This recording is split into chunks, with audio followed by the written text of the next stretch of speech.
नमस्कार, मेरा नाम विकास काशिप और इस वीकली पंचांग में आपका हार्दिक स्वागत है। नमस्ते, मेरा नाम शालिनी मिश्रा है और इस बार का वीकली पंचांग 11 अगस्त से 17 अगस्त तक का है। 11 अगस्त सोमवार को द्वितीय तिथि है। 12 अगस्त मंगलवार को तृतीय तिथि है। 13 अगस्त बुधवार को ही सुबह 6:37 पे समाप्त होगी और इस बार पंचमी तिथि का क्षय है।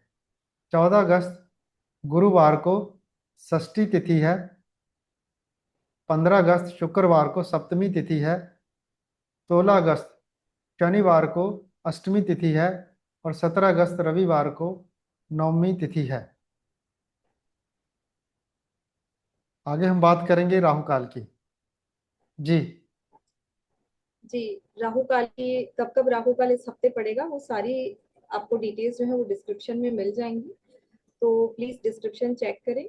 और राहु काल के कुछ नियम होते हैं, जैसा कि नाम से ही समझ आता है कि राहु देव का पीरियड है। तो इस पीरियड में अगर आप कोई भी कार्य शुरू करते हैं या किसी भी तरह का कोई डिसीजन लेते हैं तो वो बहुत ज्यादा एक तो फ्रूटफुल नहीं होता, और अगर कार्य शुरू किया जाता है तो उसमें बहुत सारी बाधाएं आती हैं या उस कार्य का जो फल है वो अच्छा नहीं मिलता।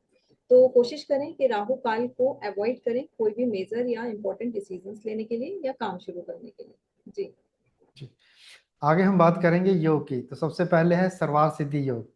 तो इस बार इस वीक में 4 बार सर्वार्थ सिद्धि योग आ रहा है, तो आप ये सारी जो तिथियां हैं वो नोट कर लें और कब से कब होगा वो भी नोट कर लें और इसका पूरा फायदा उठाएं।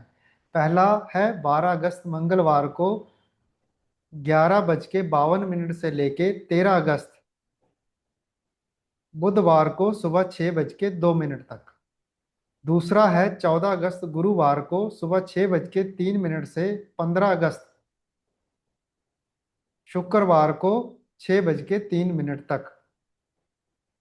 आगे है 15 अगस्त शुक्रवार को सुबह 6:03 से 15 अगस्त को 7:36 तक।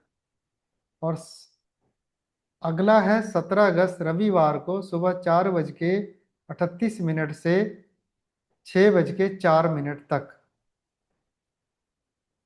जी। जी, तो इस हफ्ते सर्वार्थ सिद्धि योग 4 दिन पड़ रहा है, 12, 14, 15 और 17 तारीख को। तो ये आप मतलब काफी सारा इस बार पूरे हफ्ते जो है वो शुभ योग आपको मिलेंगे, क्योंकि हर तरह के कार्य इसमें फलभूत होते हैं और इनके रिजल्ट्स बहुत अच्छे मिलते हैं। तो कोई भी शुभ कार्य, चाहे आपके करियर या प्रोफेशन से रिलेटेड है, जैसे ज्वाइनिंग्स या कोई इंटरव्यू देना या कोई नया काम स्टार्ट करना है, चाहे आपके रिलेशन से रिलेटेड यानी कि कोई रिश्ता तय करना हो गया, गृह प्रवेश करना हो गया, किसी भी तरीके का कोई संस्कार हो गया, इन्वेस्टमेंट करना हो गया, सारे शुभ कार्य आप सर्वार्थ सिद्धि योग में बड़ी आसानी से कर सकते हैं, जिसके फल आपको शुभ ही प्राप्त होंगे। जी। आगे हम बात करेंगे रवि योग की। तो 14 अगस्त गुरुवार को सुबह 9:07 से शुरू होगा और 15 अगस्त शुक्रवार को सुबह 7:36 तक रहेगा। जी, रवि योग जो है वो भी एक शुभ योग है, और जैसा कि बताया जाता है हर बार कि रवि योग में हाई इन्वेस्टमेंट नहीं करनी है, यानी कि रिस्क लेके किसी भी तरीके का कोई पैसे का इन्वेस्टमेंट नहीं करना है। बाकी सारे शुभ कार्य जैसे आप सर्वार्थ सिद्धि योग में करते हैं वो सब इसमें कर सकते हैं, एक्सेप्ट कोई भी बहुत रिस्की इन्वेस्टमेंट, हाई इन्वेस्टमेंट नहीं करना। और एक चीज इसमें बहुत प्रेफरेबल है, वो मेडिसिन से रिलेटेड होती है। जैसे कि अगर आपको किसी का ट्रीटमेंट शुरू करना है या नई मेडिसिन आपको शुरू करनी है तो आप इस योग में शुरू करें, क्योंकि उसके फल आपको अच्छे मिलेंगे।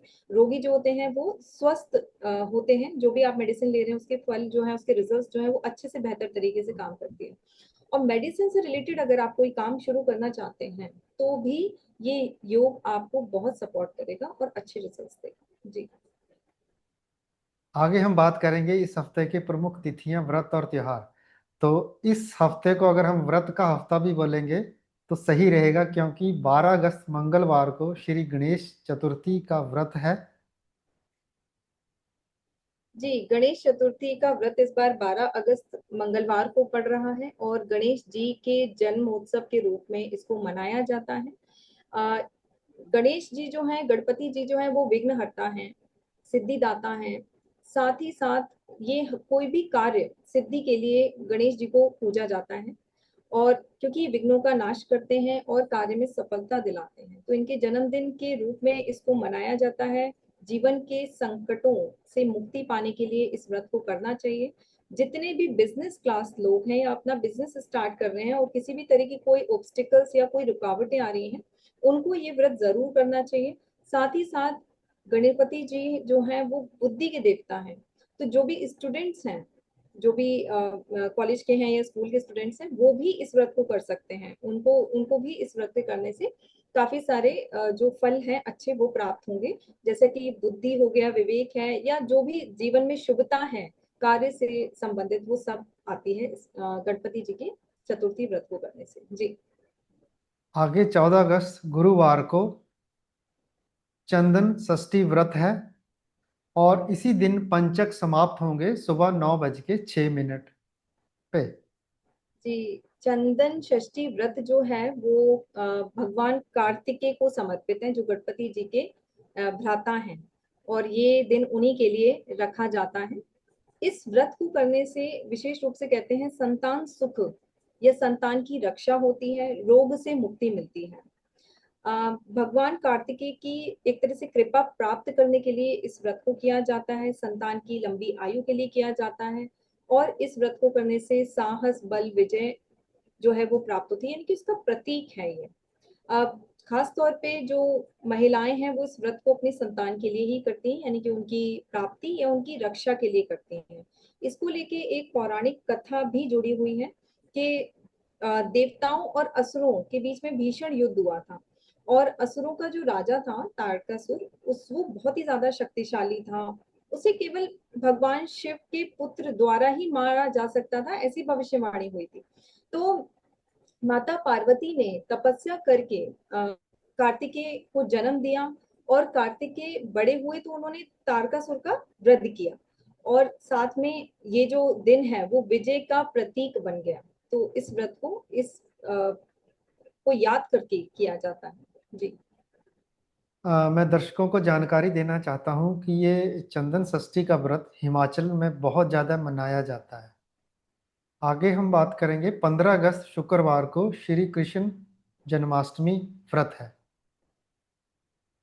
जी, श्री कृष्ण जन्माष्टमी किसी परिचय का मोहताज नहीं है, क्योंकि पूरे विश्व भर में, विश्व के बाहर भी श्री कृष्ण जन्माष्टमी बहुत ही धूमधाम से मनाई जाती है। श्री कृष्ण के जन्मोत्सव का दिन है ये, और अष्टमी तिथि को रखा जाता है। हुआ था ये जन्म तो अष्टमी तिथि को ही श्री कृष्ण का जो जन्मोत्सव है वो मनाया जाता है। ये जो दिन है वो धर्म की स्थापना, अधर्म का नाश, भक्तों की रक्षा के संकल्प को दिखाती है, संकल्प को प्रकट करती है। श्री कृष्ण के जीवन जो है और उनके जो उपदेश हैं, जैसे भागवत गीता में जो उन्होंने उपदेश दिए हैं, वो जीवन का हर क्षेत्र, अगर हम किसी भी क्षेत्र की बात करें उसमें हमें मार्गदर्शन देखने को मिलता है।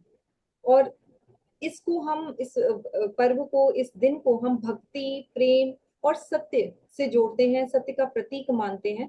साथ में आत्मशुद्धि और मन की स्थिरता भी प्राप्त होती है श्री कृष्ण पर ध्यान लगाने से। जी। 15 अगस्त को जो कृष्ण जन्माष्टमी है वो स्मार्त लोगों के लिए है, और 16 अगस्त शनिवार को कृष्ण जन्माष्टमी है वैष्णव के लिए। 17 अगस्त रविवार को श्री गुगा नवमी है और इसी दिन गोकुल अष्टमी है। जी, गोकुल अष्टमी जो है वो भगवान श्री कृष्ण के जन्म के रूप में ही मनाई जाती है, क्योंकि ये भी गोकुल अष्टमी से समझ आता है कि ये अष्टमी के ही दिन इसको मनाया जाता है। और साथ में क्योंकि श्री कृष्ण जो थे वो गोकुल में बाल स्वरूप में उनका आगमन हुआ था एक तरह से, इसीलिए ये गोकुल अष्टमी कहलाई जाती है। जी।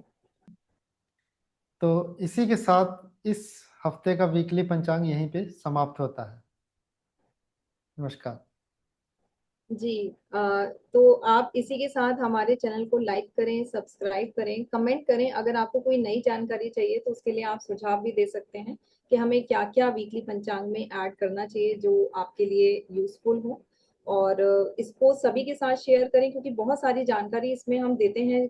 बहुत सारे लोग हैं जो अपनी चीज़ों को डेली बेसिस पर करते हैं और एक तरह से मुहूर्त देखकर करते हैं, जो कि करना वाकई बहुत शुभ माना जाता है, क्योंकि इसके फल तो हमें जब हम करते हैं तब हमें वो डिफरेंस दिखाई देता है कि जब आप किसी मुहूर्त को देख के किसी एक पर्टिकुलर शुभ समय को देख के कोई कार्य शुरू करते हैं तो उसके जो फल हैं उनमें और जो नहीं देखा गया था उनमें क्या डिफरेंस आता है। तो काइंडली इसको शेयर करें और साथ में हमें कमेंट्स में बताते रहें। आप दिए गए व्हाट्सएप नंबर पर भी अपने सुझाव भेज सकते हैं। तो इसी के साथ धन्यवाद।